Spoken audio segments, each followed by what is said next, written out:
प्राचीन समय में विद्यार्थी गुरुकुल में रहकर ही पढ़ा करते थे। बच्चे को शिक्षा ग्रहण करने के लिए गुरुकुल में भेजा जाता था। बच्चे गुरुकुल में गुरु के सानिध्य में आश्रम की देखभाल किया करते थे और अध्ययन भी किया करते थे। वरदराज को भी सभी की तरह गुरुकुल भेज दिया गया। वहां आश्रम में अपने साथियों के साथ घुलने मिलने लगा, लेकिन वह पढ़ने में बहुत ही कमजोर था। गुरुजी की कोई भी बात उसके बहुत कम समझ में आती थी, इस कारण सभी के बीच वह उपहास का कारण बनता है। उसके सारे साथी अगली कक्षा में चले गए, लेकिन वो आगे नहीं बढ़ पाया। गुरुजी जी ने भी आखिर हार मानकर उसे बोला, बेटा वरदराज, मैंने सारे प्रयास करके देख लिए हैं।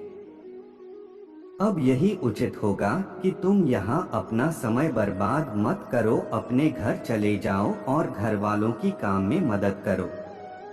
वरदराज ने भी सोचा कि शायद विद्या मेरी किस्मत में नहीं है और भारी मन से गुरुकुल से घर के लिए निकल गया। दोपहर का समय था। रास्ते में उसे प्यास लगने लगी। इधर उधर देखने पर उसने पाया कि थोड़ी दूर पर ही कुछ महिलाएं कुएं से पानी भर रही थी।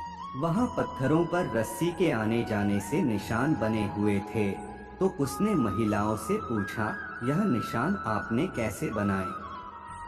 तो एक महिला ने जवाब दिया, बेटे, यह निशान हमने नहीं बनाए। यह तो पानी खींचते समय इस कोमल रस्सी के बार बार आने जाने से ठोस पत्थर पर भी ऐसे निशान बन गए हैं। वरदराज सोच में पड़ गया।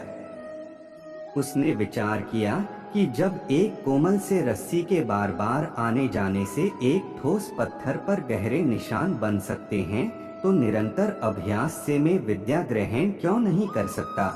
वरदराज ढेर सारे उत्साह के साथ वापस गुरुकुल आया और अथक कड़ी मेहनत की। गुरुजी ने भी खुश होकर भरपूर सहयोग किया।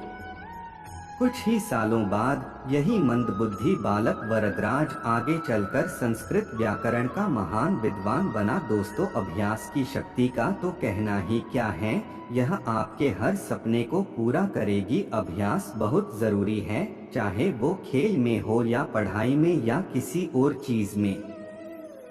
बिना अभ्यास के आप सफल नहीं हो सकते हो। अगर आप बिना अभ्यास के केवल किस्मत के भरोसे बैठे रहोगे, तो आखिर में आपको पछतावे के सिवा और कुछ हाथ नहीं लगेगा।